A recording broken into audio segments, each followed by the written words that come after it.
Welcome to MPUNGWE-PUNGWE YouTube channel. Subscribe for you to enjoy more of our videos anytime we upload. May I open the floor to members?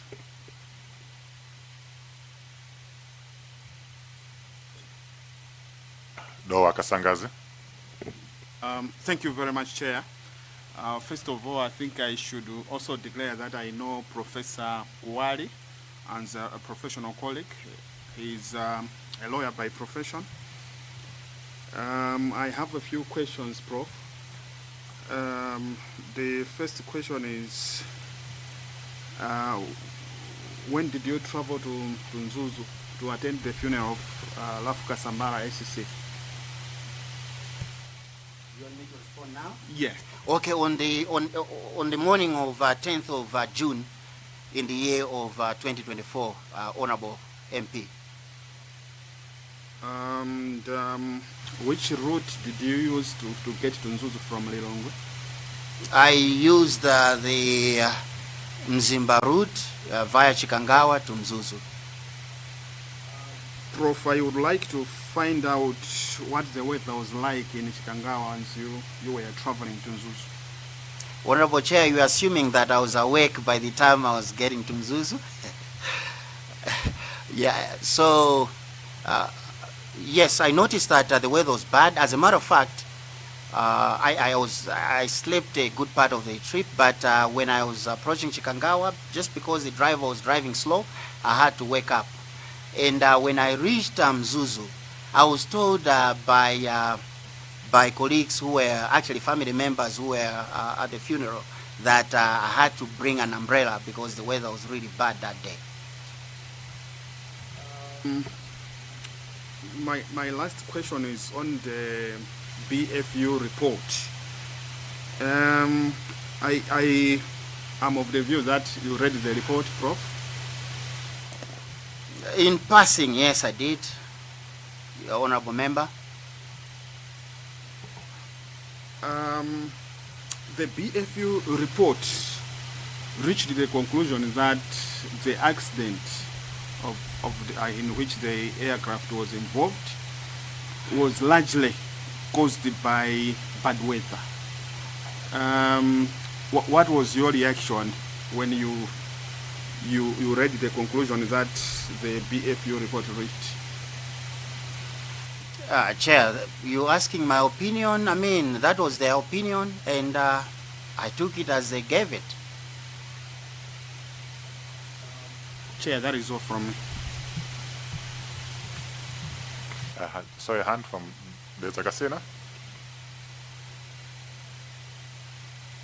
Thank you so much, Chair, for giving opportunity to Dr. Kasina to ask questions. I have a few questions. I'll ask it very briefly. If need to be, I'll come back later. Good morning, Prof. Good morning, Honorable Member. I want to take you to your presentation, and this morning I want to start on the page 5. Bid number 2. Mr. Valela informed you that the commander had authorized the use of aircraft. Did he? I have in mind the page, the bid number 3, where he had asked you which commander you know and everything. Did he really say which commander? Apart from saying no. Apart from you advising him to go through the Air Force commander, but did he say which commander had authorized?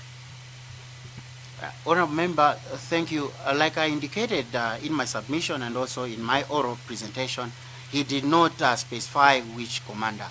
In any event, he asked me how many commanders I knew, and I told him that with regard to the Vice President traveling on a military aircraft, there were 3 commanders who were relevant at that time.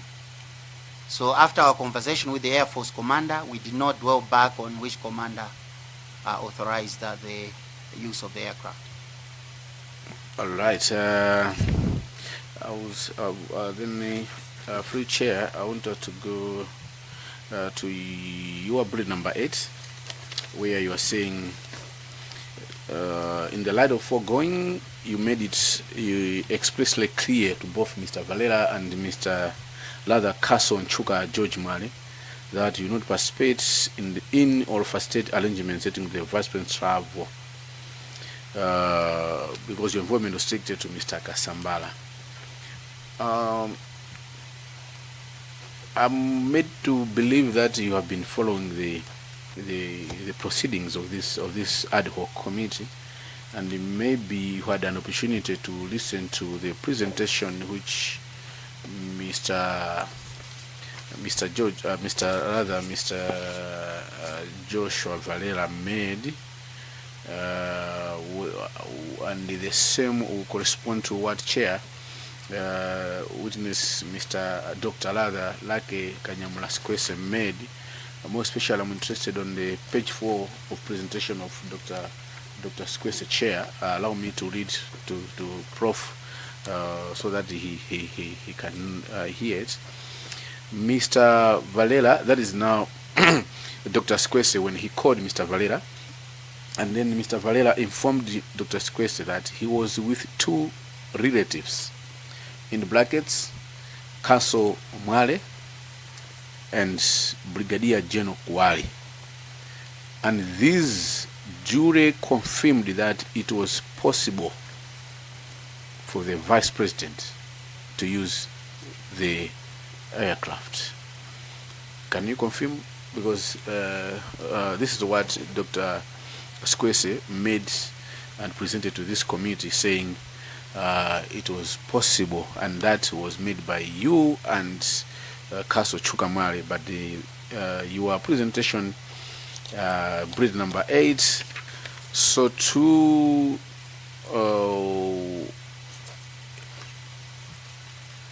bullet number 8, where you have said, it's on page 6 on your presentation. You have said you made it possible, you made it known to them that you're not going to participate, and even if I take it to the same page, bullet number 6, you expressed the view that it was impracticable. But then Dr. Sikwese says you and Kaso Nchuka, you had given a permission that it was practicable. Which is which, Prof?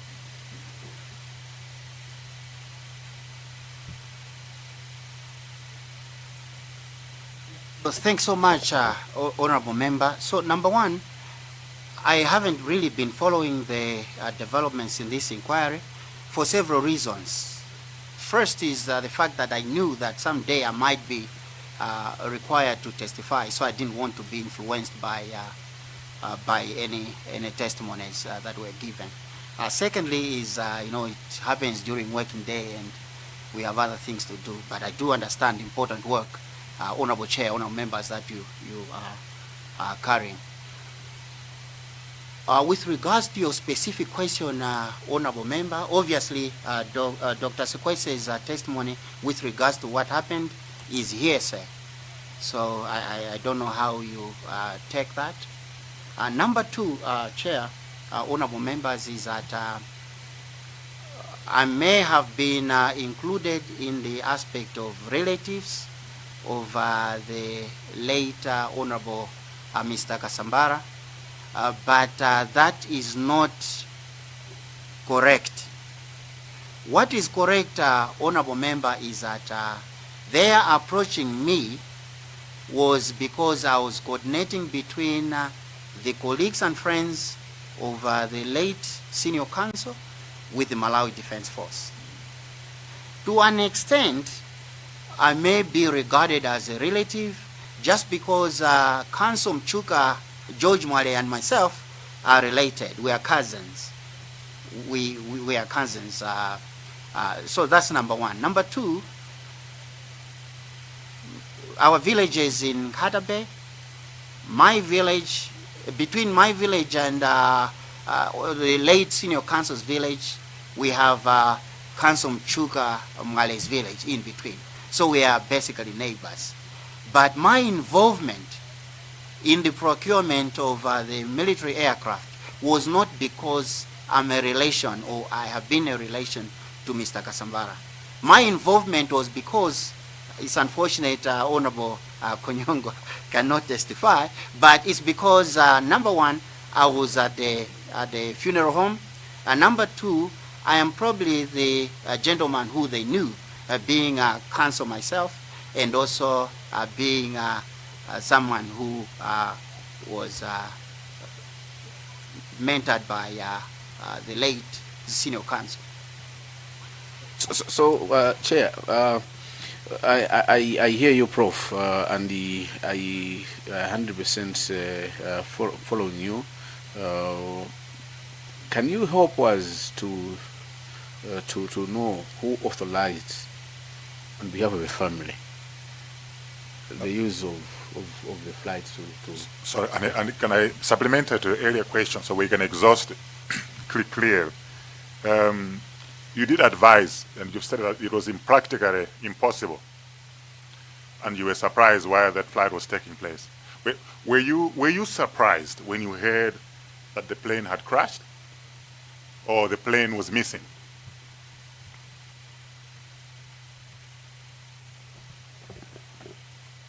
First, you said I was surprised, Chair. I did No. not say that I was surprised. I want you to confirm. Were you surprised? Were you surprised when you heard that the plane was missing? You know, so this information was coming piecemeal in the sense that first, the Air Force commander told me that the plane had not landed. But Chair, you should also remember that when I was handing over the money to the air traffic controller, he indicated that the visibility was not good in Mzuzu, was actually bad. And when he told me, of course, there was a sense that probably it was because of the weather. So that may not have come as a surprise because of the weather at that day, or on that day. So I was asking the question because you had indicated challenges with the time frame. When you heard that there was a VVI flight that was booked, and when you looked at the time frame and your conversations on the flight of late Raf Kasambala, you said it was practically impossible because of the time frame. That's why I'm asking you, were you surprised? Chair, if you look at my script, I said it was not possible to allow, it could have happened, the VP could have come to Mzuzu, but now that could have disrupted the Kasambara family going back to Blantyre, because Major Kalinga had advised that the expected time of departure should not be later than 2:30 in the afternoon. So obviously, if we slotted in the VP's itinerary in between, that could have pushed that could have actually disrupted the return trip to Blantyre.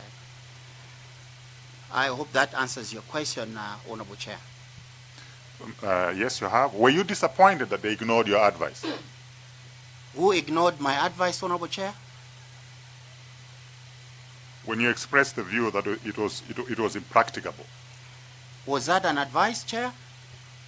Well, it was your view. It could be your view or your advice. It was your view. So were you? You've answered the question, Chair. So were you disappointed that your view? Why should I be disappointed, Chair? Okay. I think on the surprise, Brigadier General, on 3.2, bullet number 2, you said upon my arrival, I guess this is in Mzuzu, I did not see aircraft MAF Tango 03. Just to expand on what the chair is saying on the surprise, were you expecting to see the MAF Tango 03 at that time? Yes, obviously, because look, my late colleague Keno Sambalopa had told me that I need to give him the money in Mzuzu. So my expectation was that I'll meet him in Mzuzu. Thanks, Honorable Member. So, in other words, because we were expecting to see the plane. The plane was not there. We are asking, were you surprised?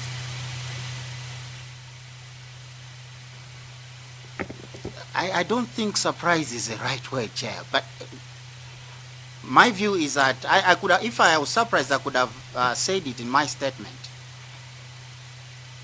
Keno Sambalopa wrote me a text, as I indicated. I think I've mentioned the time.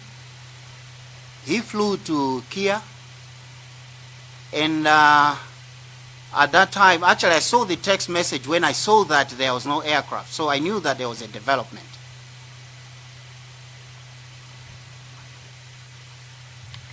There's a Casina. You have the floor. Thank you. Thank you so much, Chair. Prof, I still want to get your opinion. When you made it clear to Mr. Valela and Carson Chukamari that you not participate in the first session of the flight to be used for the Vice President because you are all strictly helping the Kasambala family. During that conversation, who gave in on behalf of the family of the Kasambala that the flight can be used to ferry the Vice President?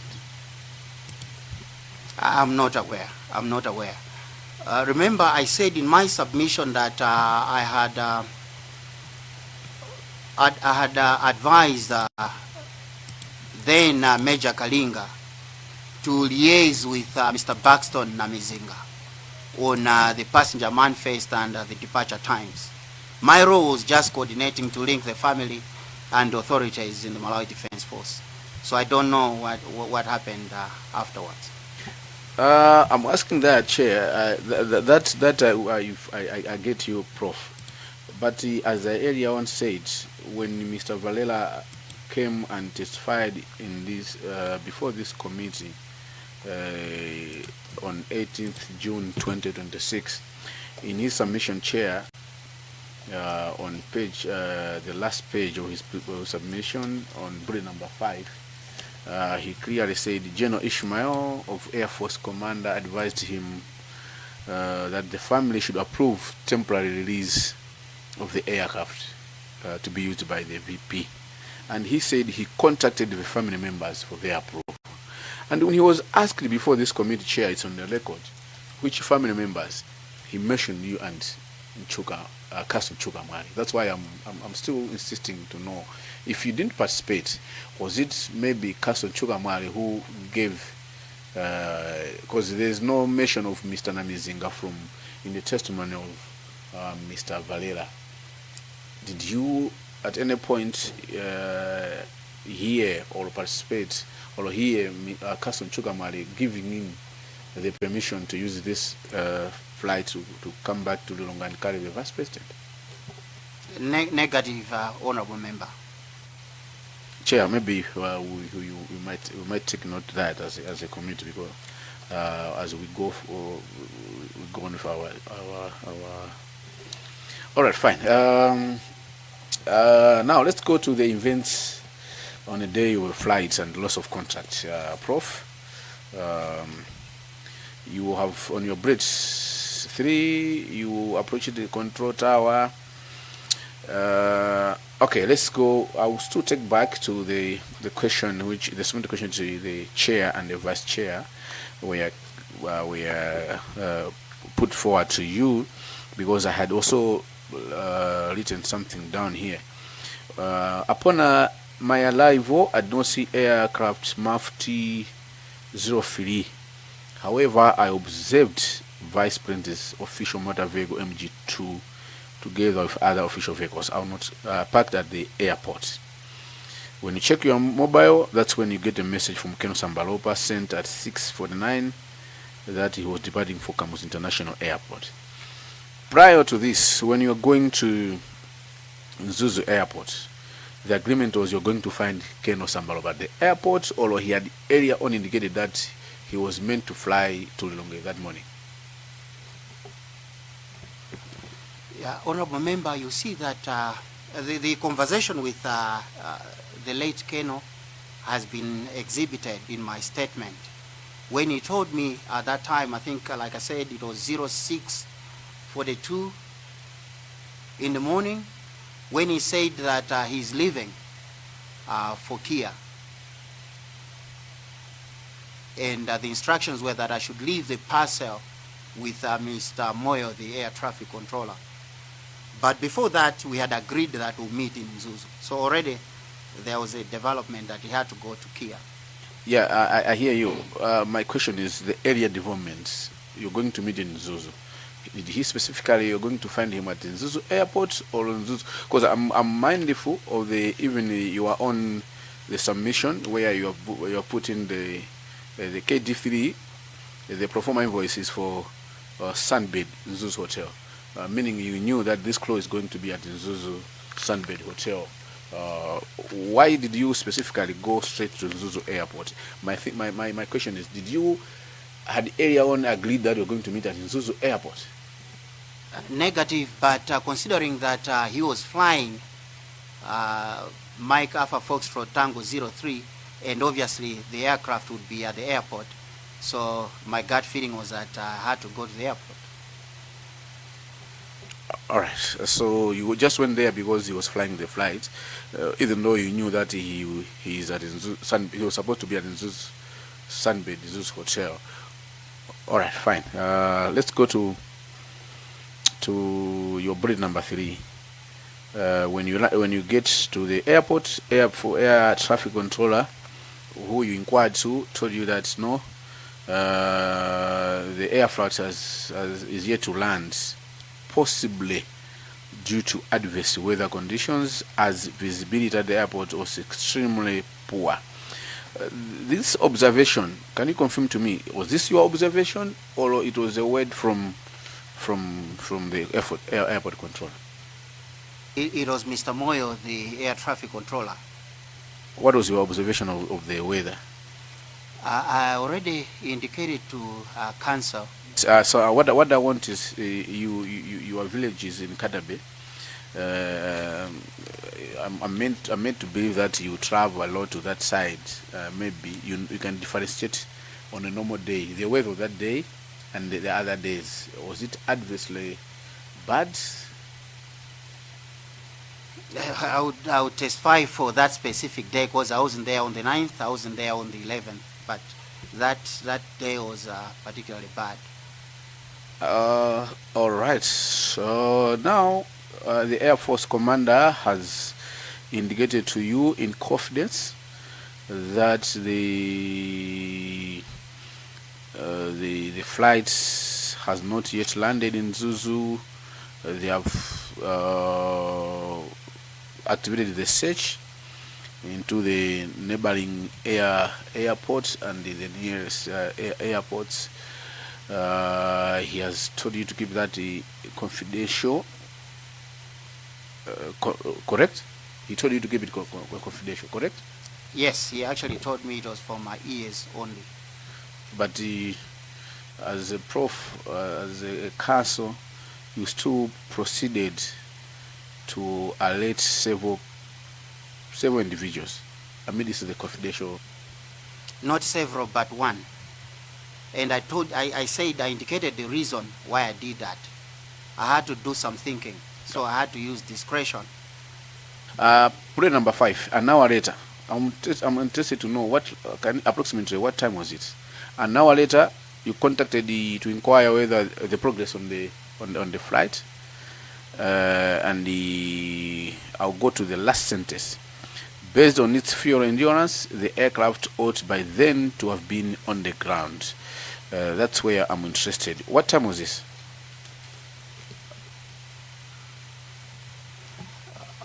Honorable member, honorable chair, because I can't remember exactly, and unfortunately I was going through my phone conversations and that specific item was not indicated. I think because I changed phones and the call log with General Ishmael is not there. Otherwise, I could have also exhibited it in my submission. So because I'm not very sure of the time, that's why I said about an hour later.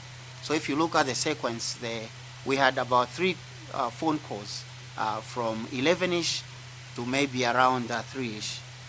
Okay. Now, I want you to confirm to me on the blade number 6. Like I said, I'm worried that you will exhaust all the questions of the others.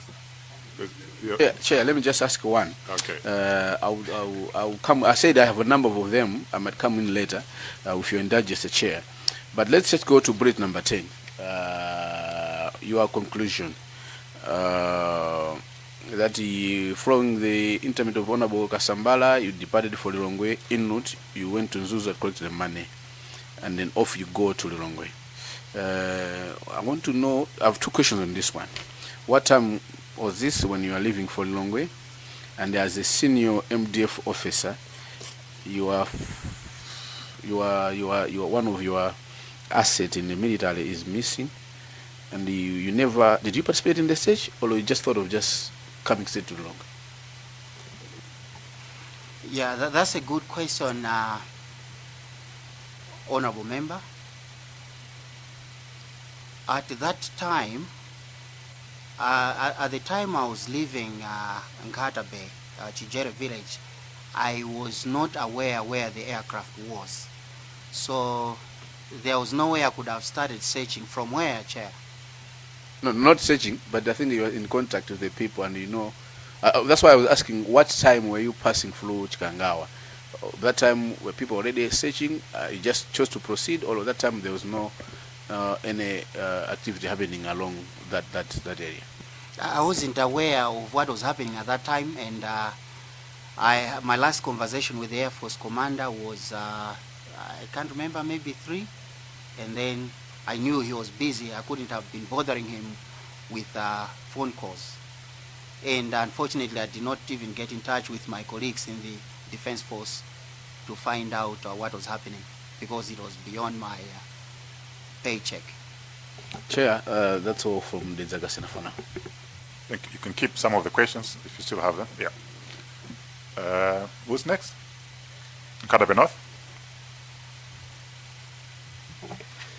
Chair, thank you for giving people of Nkata Bay North to ask maybe 2 questions. Prof, good morning. Morning, honorable member. Yeah, I'm also coming from Nkata Bay, Chair, maybe for the interest of it. So, but it's not my voter, but we are neighbor. Yeah, thank you. Prof, I've got one question or 2. My question is concerning about Bruet, chapter 7, page 7, not chapter 7, page 7, Bruet 3.3. Why are the funeral in Chijere village in Nkata Bay at approximately 11 hours? Why waiting for the funeral proceeding to commence? I hope you were there until the funeral was finished. Would you please maybe remember the time, starting time for the funeral? Commencement of time, or the funeral, it was at what time? Approximate.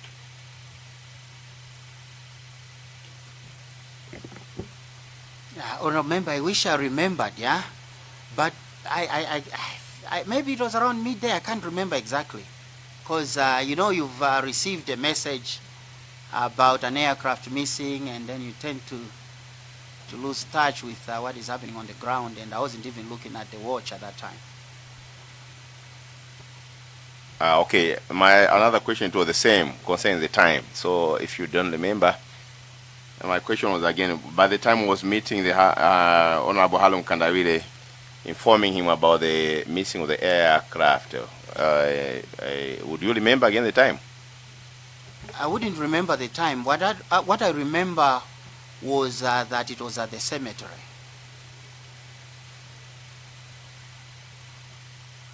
Okay, Chair, thank you. My intention was to know the time where by these activities was starting and the meeting time. Thank you. Mwanza Central. Thank you very much, Chair. Prof, on page 8, on your submission, bullet number 7, you reached out to Major Benjamin Snyder at the U.S. Embassy seeking for assistance. You gave him some details, and he confirmed that they were sufficient to initiate efforts to locate the aircraft. Did he come back to you with any information after you had spoken to him to say, or did you follow up with him? Yeah, no, thank you so much, Honorable Member. Unfortunately, he did not come back to me after I had sent him the request.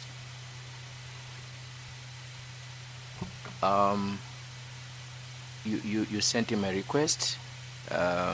He did not come back to you, knowing how important this agency, or how advanced they are. Did you at some point remembered to check with him to say, have you found anything? Honorable Member, you may recall on that day, when I asked Major Snyder informally, when I asked him for assistance, we had to put all hands on deck, time of the essence at that time. And when it became public that the aircraft was missing, even by the time I was asking Major Snyder, I had received 1 or 2 text messages from colleagues and others asking whether the information they got was true.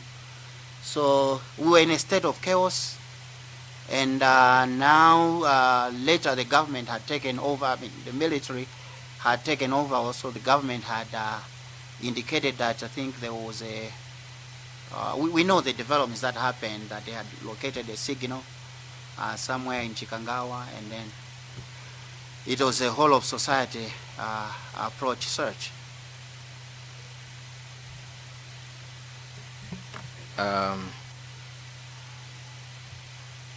Chair,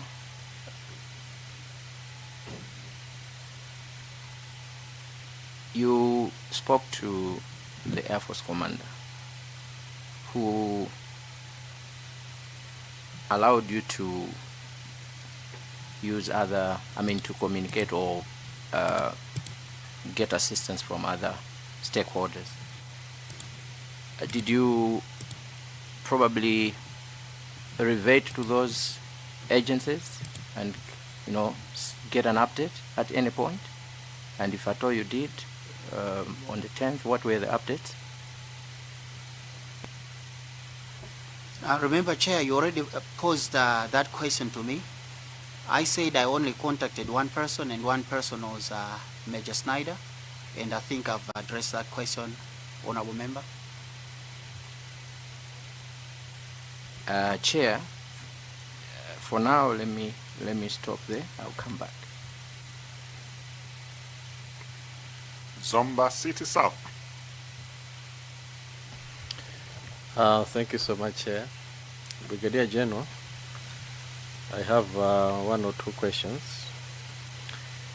I understand you went to Nkatabe to bury your friend, and also someone who was coming from your area in Nkatabe. But this was a military funeral, so I know that there are a lot of army officials there. Would you maybe alert us in terms of who was the the highest ranking officer at that funeral?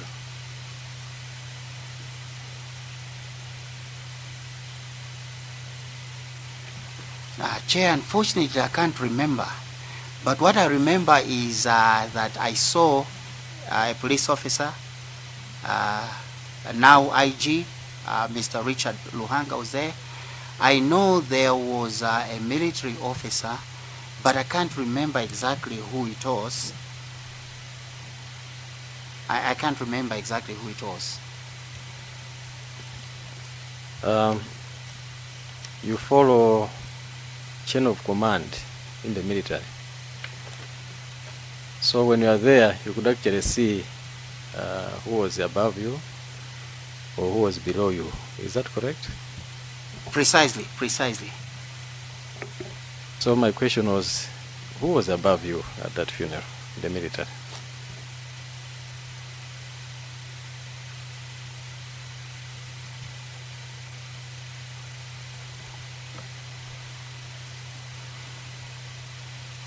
I can't remember having saluted anyone from the military at that time, meaning I must have been the most senior on the ground.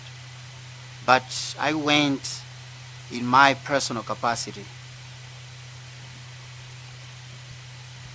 Thank you so much, Brigadier General. Now, having been informed that the aircraft carrying the second citizen was missing, and you have got your men in the north, did you, as a most senior person at that time in the north, did you maybe make any instructions? Because you guys follow chain of command. I'm sure nobody below you at that time could start issuing instructions. Did you make any orders, having spoken to the commander? Chair, honorable members, it is not correct that I was the most senior at that time in the north.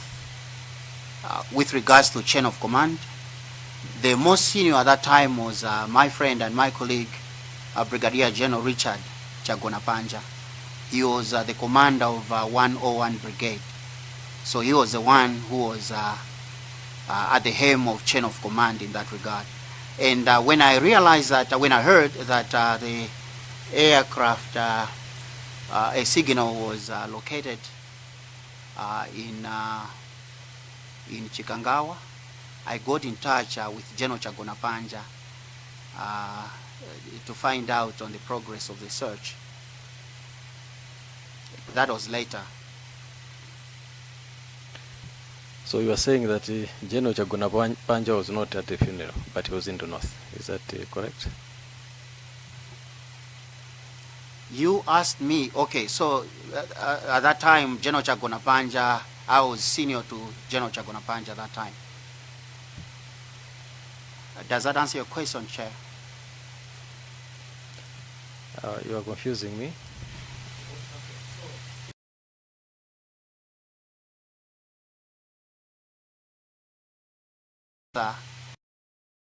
At the funeral, I said negative. Now, you put it to me that I was the most senior in the northern region, and I said negative.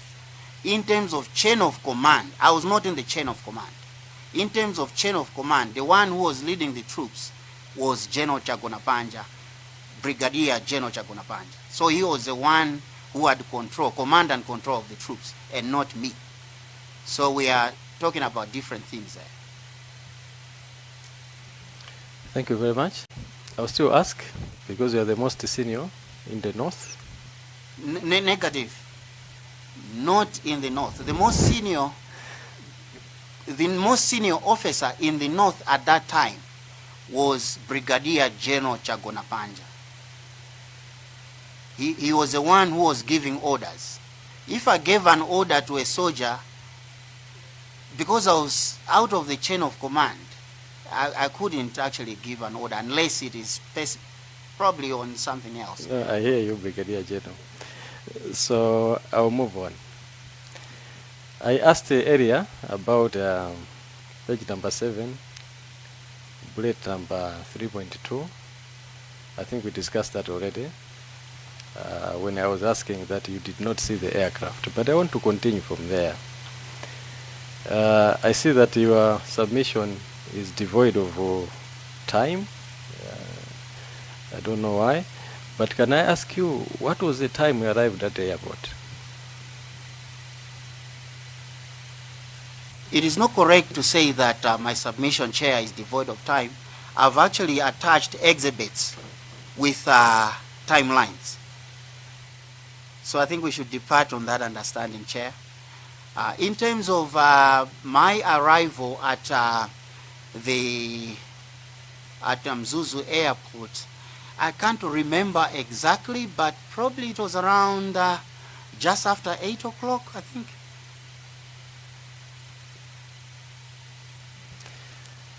Just after 8 o'clock. We discussed this, Brigadier General, already.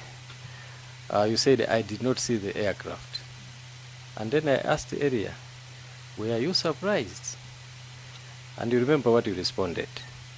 And when you went to the air traffic controller, he also gave you time that maybe the flight was supposed to arrive there. And he told you that he suspected that because of the bad weather, that's why it had not landed at that time. So are you sure you arrived at around 8 o'clock?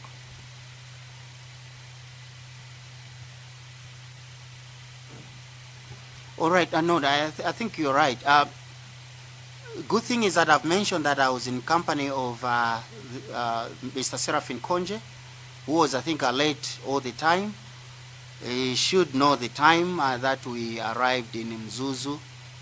And I was also with now Staff Sergeant Banda, who was driving. I'm sure he should know the time we got to Mzuzu. And I'm sure Mr. Moyo, he should know the time he received the money. You know, you don't expect something happening, you don't look at the clock all the time. And I told you that I had just woken up because I had a deep slumber, so I wasn't paying attention to the time. But it's unfortunate that again my colleague with Keno Sambalopa cannot be retrieved. I could have been able to figure out the time from there.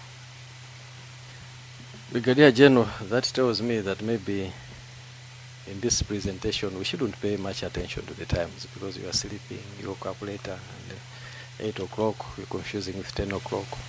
Maybe the times we should not pay much attention, as you have said, isn't it? It's up to you. I told you that if you have to look at the specific times, I have conversations in there which I have attached. Thank you very much. Moving on, Brigadier General.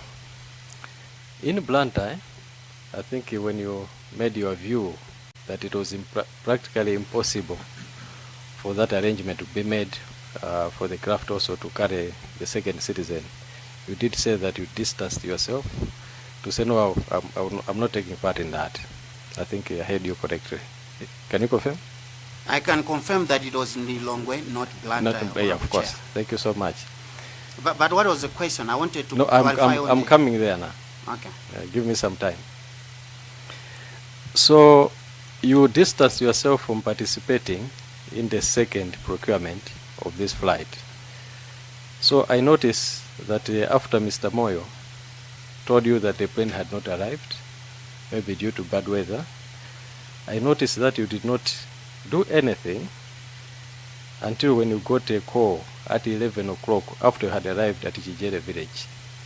Were you also distancing yourself from finding out what was happening to this flight, where it was? Chair, honorable members, remember my role. I was not in charge of flying the aircraft. I was not in charge of commanding the aircraft. My role, like I've indicated, was just to facilitate between the Kasambara family and the Malawi Defense Force. So whatever was happening to the aircraft was to a great extent beyond my control. I went to Nkadabe for the funeral and not to be looking at the aircraft. No, I think that's fine. So meaning that whatever has happened to this flight was secondary. I think you went there for a funeral. Although you started contacting Major Benjamin Snyder at a certain point, but that was secondary. I take that. Finally, Chair. No. On the same point. Brigadier General, was the former Vice President, late, your good friend? Chair, the same question can be posed in reverse, whether you are my good friend. When was the last time you spoke to the former Vice President? I last spoke to the former Vice President, Chair. I can't remember the exact day, but I think it was in May when he attended a Rotary meeting at BICC. I was with my son, and he knew my son from the golf club. So my son saluted him, and he saluted back, and in the process, I had to say hello to him.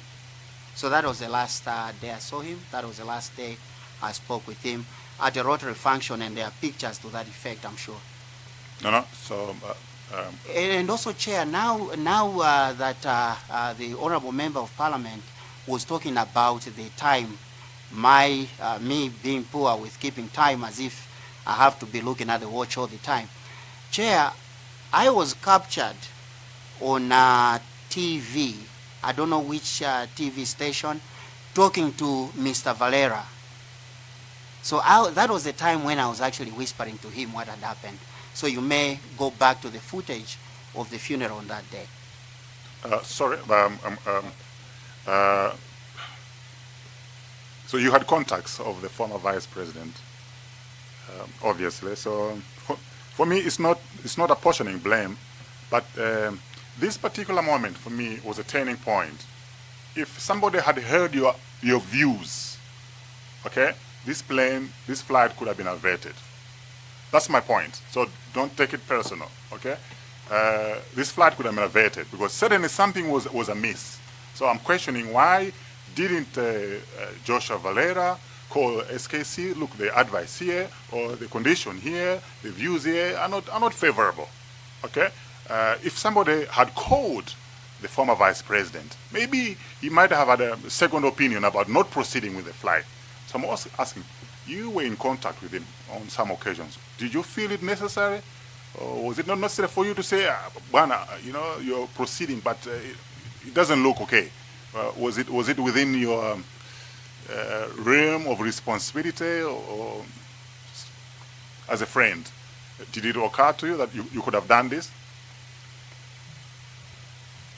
Chair, obviously you said whether it was within my realm of responsibility, and the answer is negative. The Vice President has protocols. He had his own reasons to attend the funeral, and it was beyond my paycheck. I couldn't have done that. Well, thank you for that. Yeah. Continuing, Brigadier General, was the late Vice President your friend? Chair, how many times am I gonna respond to that question? Thank you. Yeah, because you are. But I can. Yes, I knew the late Vice President. We played golf together. We were friends right from University of Malawi, Chancellor College. Yeah, and he's a gentleman who I could call a friend. He attended my induction as president of the Rotary Club of Lilongwe. And just like several other officers in the Malawi Defense Force, he was a friend to several of us. I hope that satisfies your question. Thank you so much, Brigadier General. No, we had to squeeze that out of you, so I'm satisfied. But why would you like to find out that point, if I may ask, if I'm allowed to push back the question? Because it looks like it's of much interest to you, Honorable Member. Now, Brigadier General, because I'm the one asking questions, you are not the one asking questions to the committee, so you follow my questioning. So I've asked this question, I'm going to the next question. So I think those are the matching orders. You are a witness, you answer the questions. We ask you the questions. Is that okay? I need to find out the rationale, the raison d'etre of your question. Thank you. Because you don't ask questions that are not relevant, Honorable Member. Thank you. So I've said, I'm asking questions, you are answering questions. Is that okay with you? No, maybe. I would only answer relevant questions, Honorable Member. Can I come in? Maybe there will be a time when you'll be asked to make a comment or further questions. So it's not like you will not ask us questions if need be. So if there's a need for you to interact, maybe it may be too late, But you have a right to ask questions. Obliged, Chair. Okay. So I think the friendship issue is now out of the way. But then, if he was a friend, I will still ask. You say the searching for the plane was secondary. You had gone there for a funeral. Was it still secondary, this one being your friend? At what point?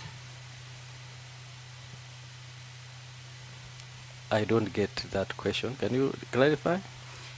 Now you're answering my question, yeah?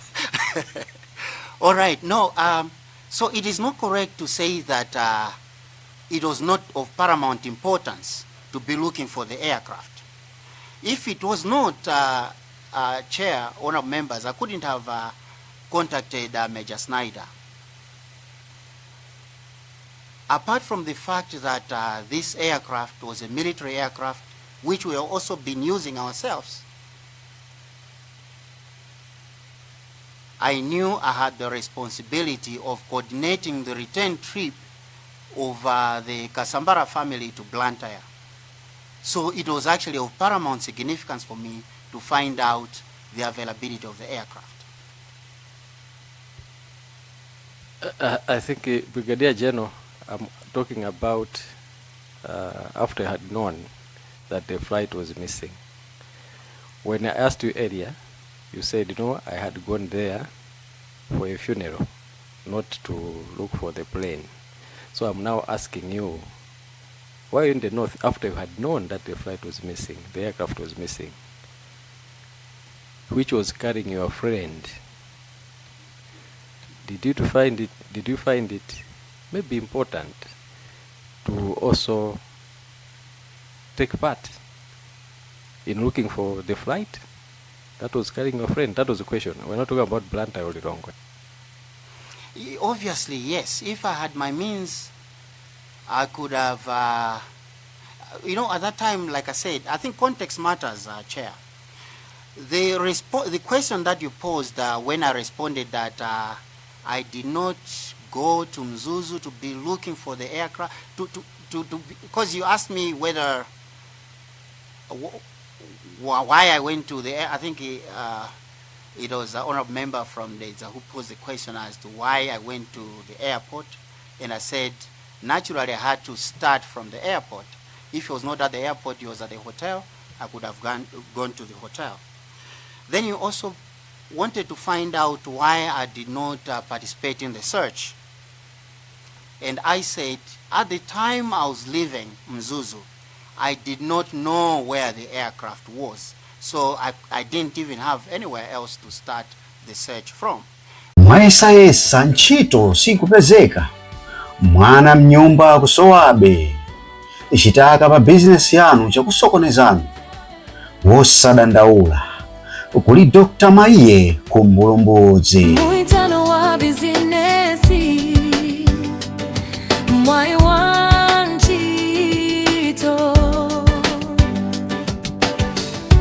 kukonza nsoma banja, kusula chibelekero. Matenda okanika kuchirawo, matsoka osatha pa moyo wanuwo, lero pabanja makukuthothani, wosadandaula, tangoimbani foni pa 0894 352 832 0894 352 832. Dr. Maiye, madotolo wa chinyengo musamale.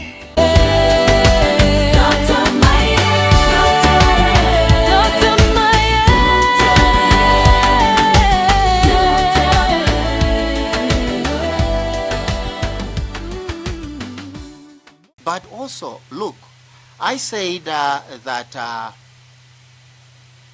I had a specific role. And my specific role, Chair, was to coordinate for the Kasambara family. Issues of search and rescue were not within my responsibility.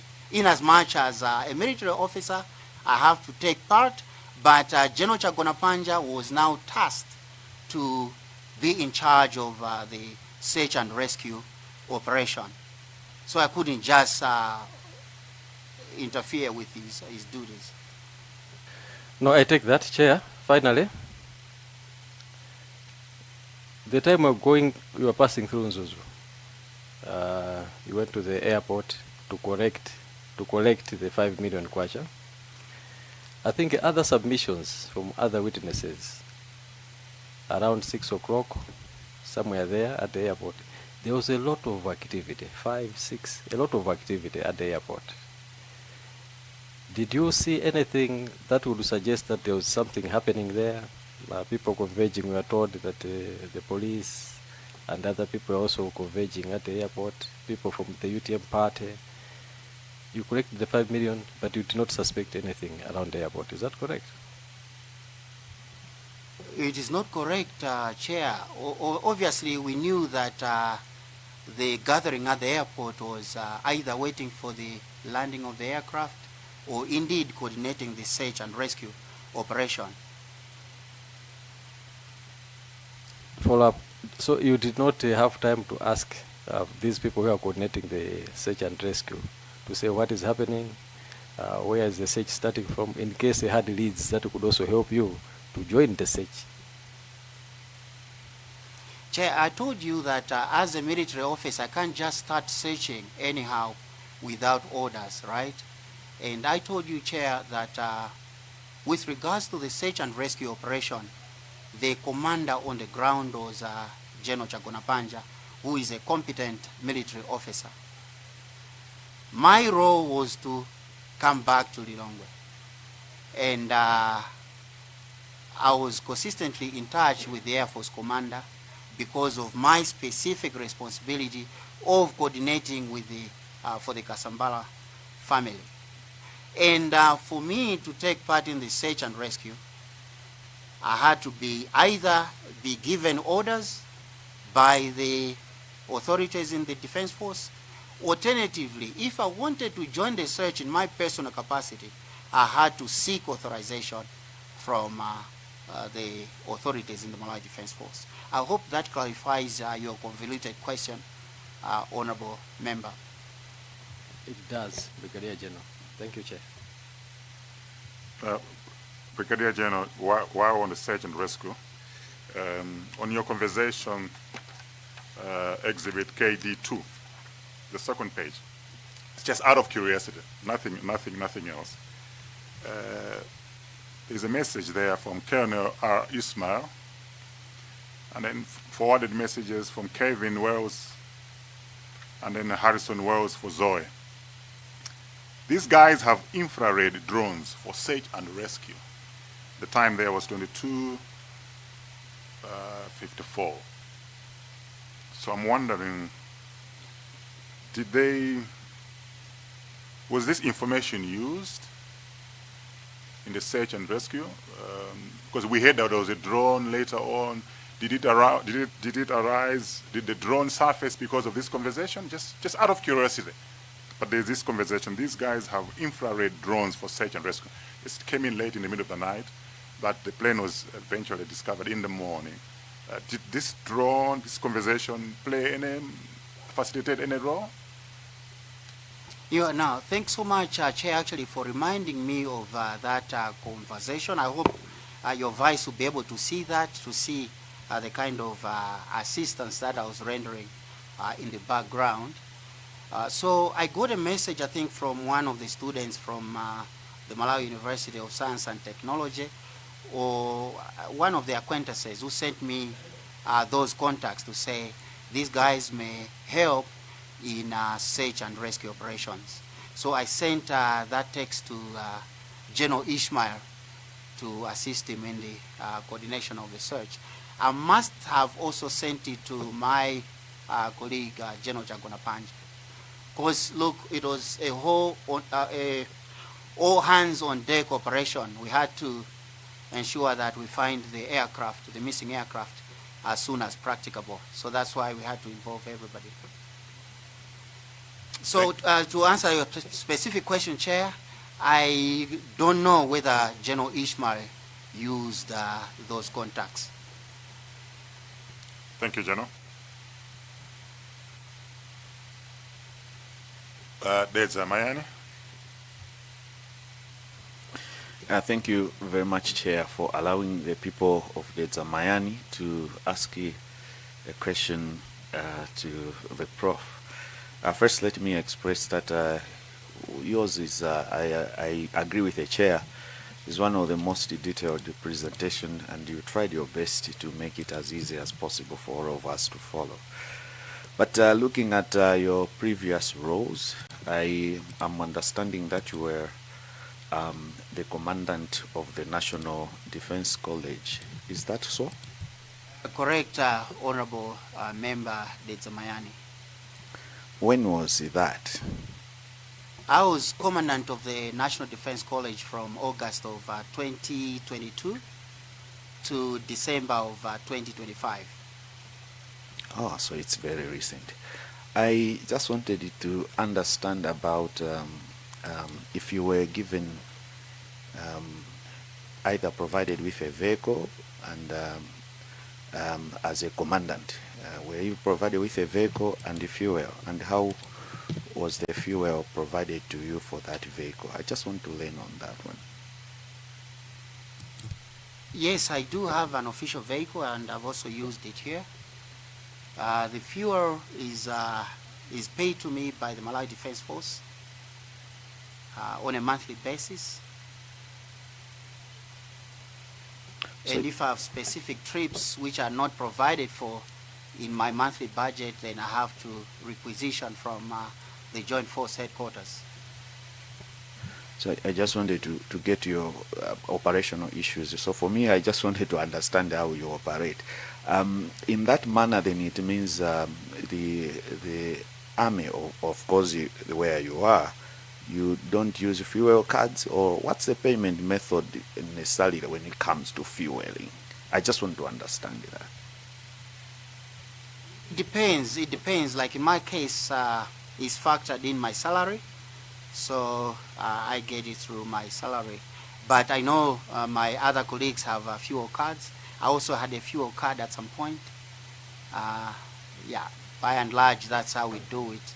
Rarely we use cash to buy fuel, but depending on circumstances, sometimes you have fuel shortage in filling stations, so they can give you cash to buy the fuel. Chair, I do understand that a military craft cannot necessarily buy mafuta munchigugu or something of that nature. So that's why I'm a bit more curious, because when you get the story about the fuel of money, it is coming in cash.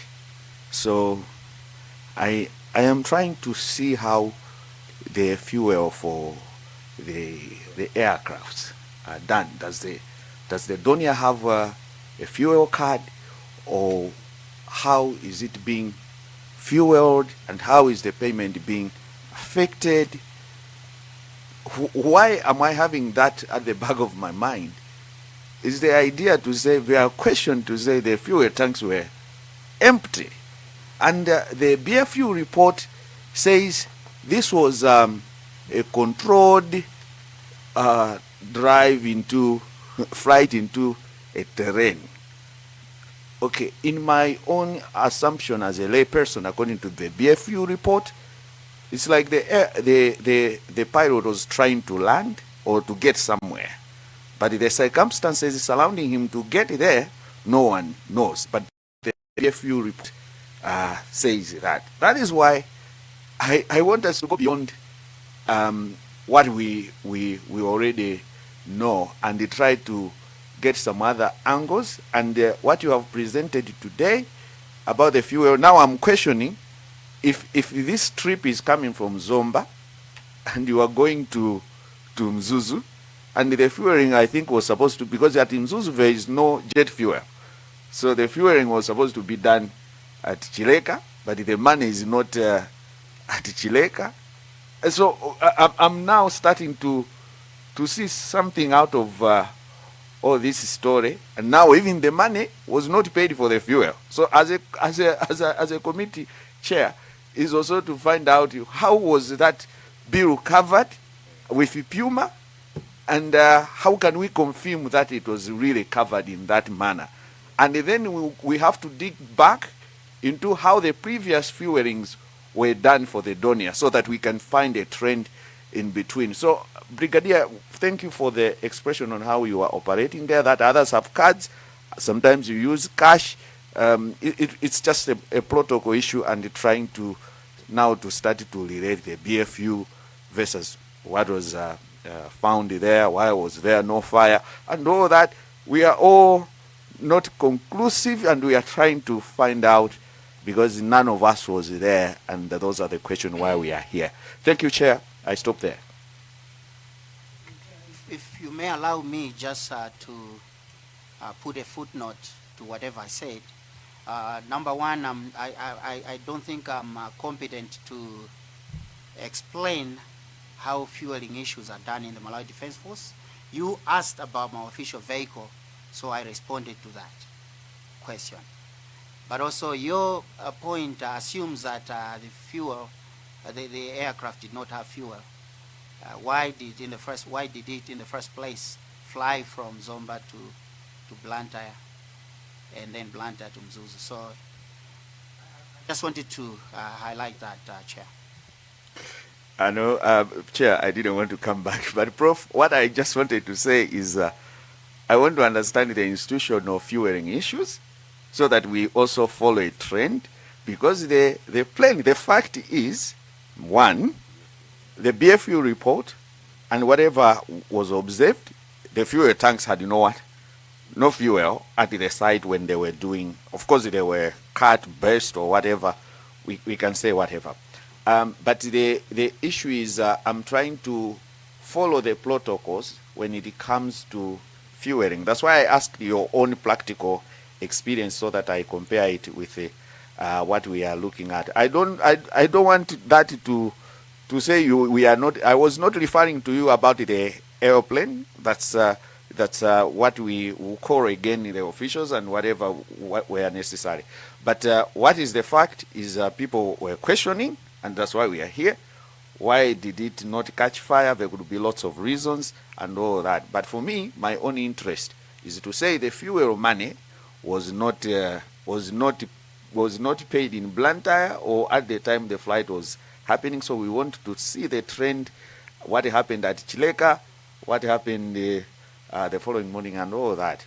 So it's just it's an investigation. We are not concluding anything. I did not say, that's why I came back, I did not say that the plane, by the time it was in Mzuzu, had no fuel, or when it was departing in Mzuzu or departing Lilongwe. None of that. I was just trying to look at those protocols. Thank you. Thank you very much for your insights. I think we're not there yet to make some analysis and conclusions, but you have made a very useful insight that we need to examine in this course of the investigation. Yeah, but not particularly for the interest of the witness that is here. Yeah, so appreciate it. I'm not too sure. Are you suggesting that Brigadier General, when he was taking the money, he assumed the money was to buy fuel? Yeah, that's my assumption, because if the first payment was done, I guess there was a presentation by one of the officers which said it was for fuel. I think that was Council Wapona Kita, who said the money was supposed to be for fuel. So I'm trying to follow from that angle. Whether the military had its own fuel and this would be a reimbursement or what, that we will learn later on. But I just want us not to ignore that fact and make a follow-up as we are doing this. Thank you. But I think maybe he needs to respond. No, Chair, K1 has answers to that, my exhibit K1.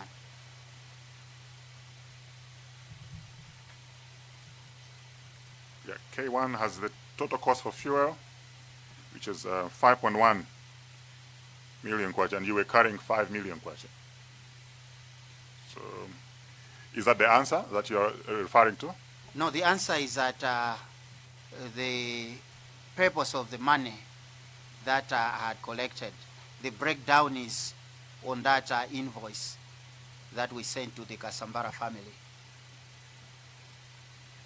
No, thank you for that. Any further comments? Can I take Zomba Tonde hasn't interacted? Thank you so much, Chair. And good morning once again, Professor.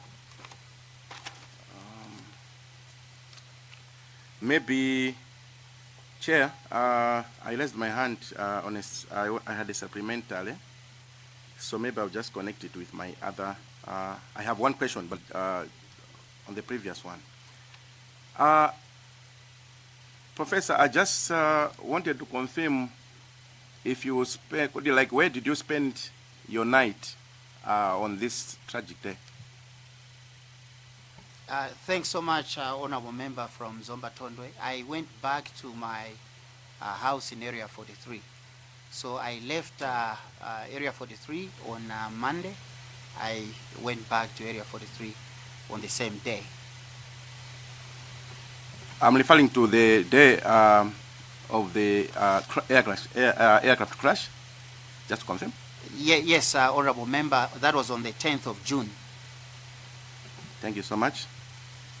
I was looking at, it may look like I'm repeating, but just to stress something different, I was looking at when you are assisting Mr. Valera and Mwale on the procurement of this flight, you personally called the Air Force Commander.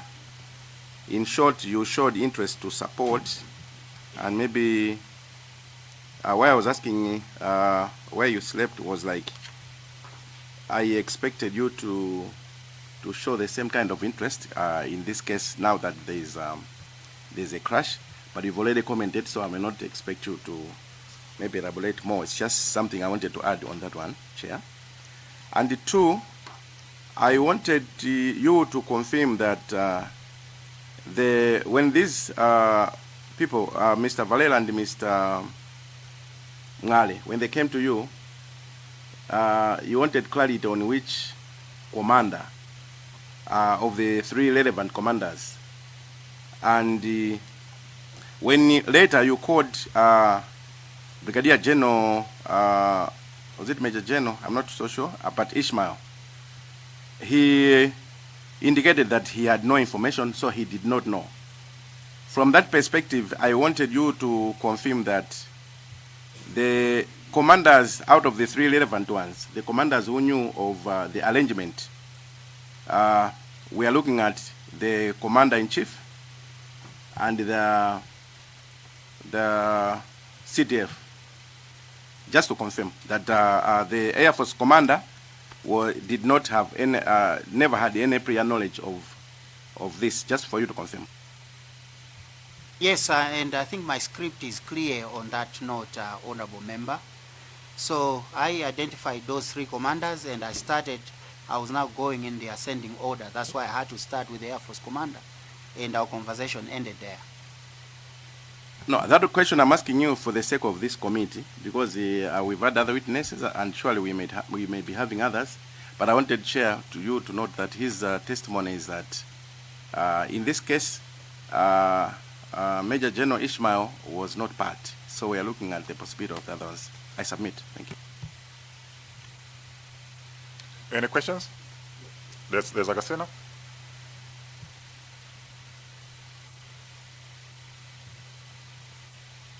Chair, I was trying to get some documents, but I think I'll just speak to it. Once again, it's afternoon. Good afternoon, Prof. I have only a quick 3 questions must be. First is to say that I think just to confirm that you were a member of MDF Board of Inquiry, which did some investigation to the clash. Is it true? Affirmative. Okay. All right. So I'm not so sure if you can speak to the finding of that inquiry. Negative. All right. fine. Let's go to your presentation, page 8.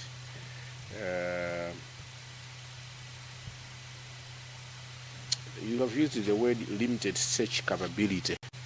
Then, that was then available at MDF. That's why I was asking you, being one of the board of directors in that inquiry, if there was any recommendations to capacitate that we don't have the limited, but you have quite a vast, good capabilities if anything happens in the future. Can you speak to it, or still negative? Honorable Member, if you want the MDF Board of Inquiry report, I'm sure it's going to be made available. You see our findings, our opinion on the findings. All right. You also see the recommendations there. Thank you, Prof. Your bread number 7, when you let me commend you because you had to seek some services from Major Benjamin Snyder, and he told you that no, the information was sufficient to initiate efforts to locate how do they help after providing the information. I think you haven't. I was checking your comprehensive report. It's negative on what they do after seeking their help. At that point, when I was engaging him, the information had not become public. And then soon after, it was made public. I think the government had issued a press statement. So in a state of chaos, I couldn't even go back to him. What was important at that time was to find the aircraft. So whoever had relevant information at that time could have provided it. So I did not go back to him, and he also didn't come back to me, because now everything was public information, Honorable Member. Okay. On post-Eastern financial clarification, there are issues of 5 million, which my honorable colleagues are asking. On Thursday, 13 June 2026, can you come? 2026. Sorry, my submission indicated 2026, but it's 2024. Chair, you may need to correct that. My sincere apologies on the dates. With your permission, yes. Then the Air Force commander instructed you to deposit. I want you to confirm that the 5 million, you are saying 2,105,000 you deposited into my Air Force command because the funds represented allowances to the crew. Correct? Correct, Honorable Member. If you look at the invoice, it is also indicated that, and that's also what the Air Force commander told me. So this was not the free of money, but it was for allowances. So the estimate or the quotation, which is K1, has a breakdown of everything, and that we submitted to the Kasambara family. I'm sure the Air Force commander or Major Kalinga may also have brought it as an exhibit. So it has a breakdown of the purpose of the respective sums of money. Chair, I think that's all for Benzagasina. Just to say that I was asking that because I was looking for that documentation. Chair, if you remember, Major Kalinga had indicated that they pay fuel using the check, and they paid through the check the fueling. That's why I was asking that he must confirm that the money was for allowance for the crew as he has indicated. I submit, Chair. No, thank you very much. We don't want to go backwards. I think we've gone through, the quotation is clear. There's a summary there on the quotation. Aviation fuel, 5.1 million.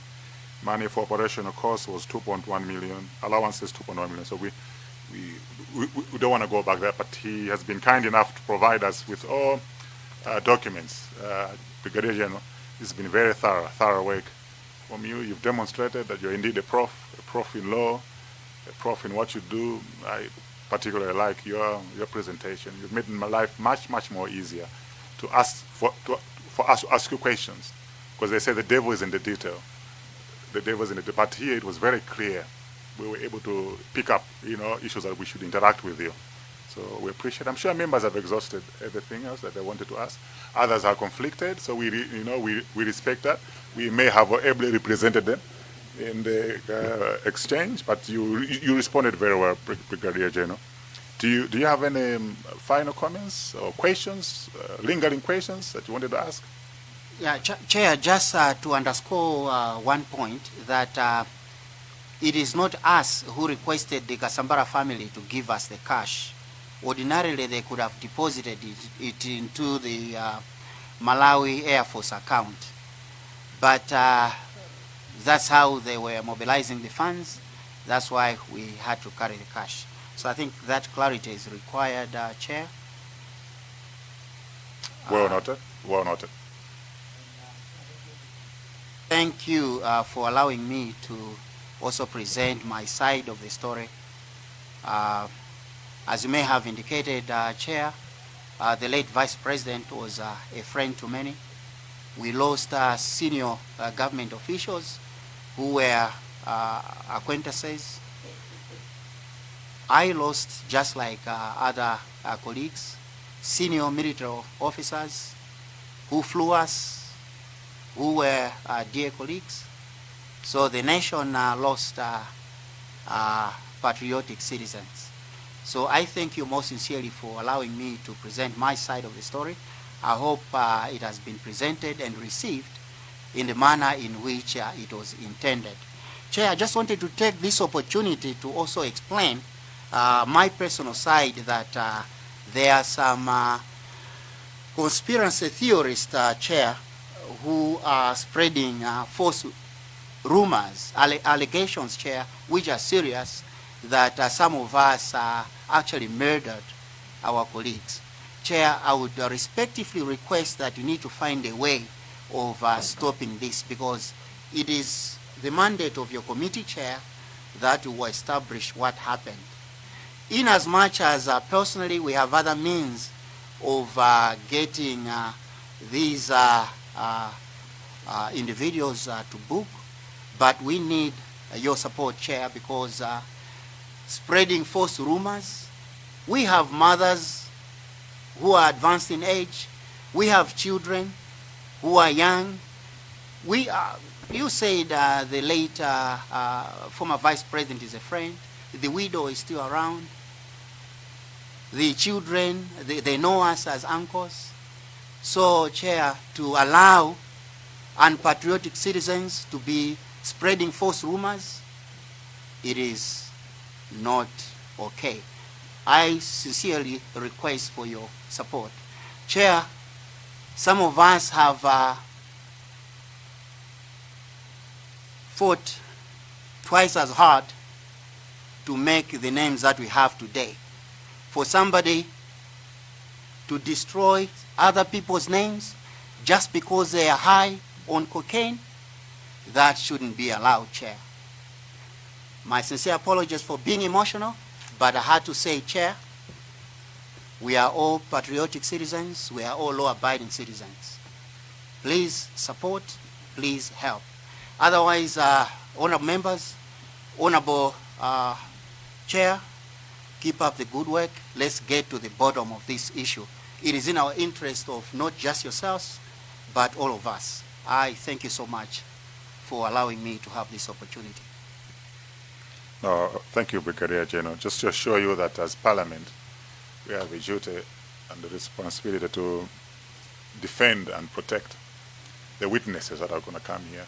So even every information that you have disclosed here, we have a fiduciary responsibility to safeguard your life, your future. So we will not in any way or under any circumstances accuse any wrongdoing. That's not our duty. And we will not allow other people to come and attack witnesses, because others will also start shunning away. So we share your sentiments, Brigadier General. We will discuss on how this matter can be handled as a team. But just to appreciate your cooperation and the discourse we've had, and we wish you all the best. May God bless you. You may take leave now. Kodi munamvapo za Dr. Erube Kwavumbwe. Dokota Erube, Dokota Erube. Dokota Erube,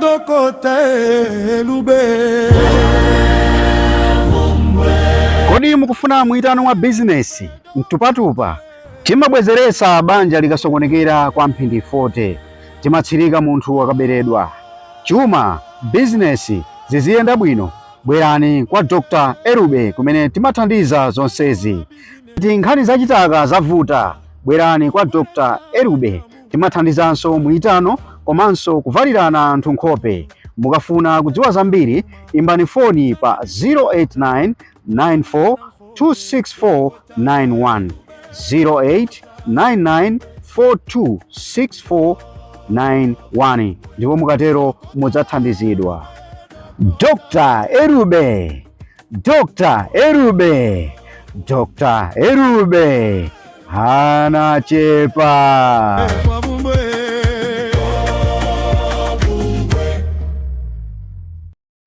Welcome to MPUNGWE-PUNGWE YouTube channel. Subscribe for you to enjoy more of our videos anytime we upload.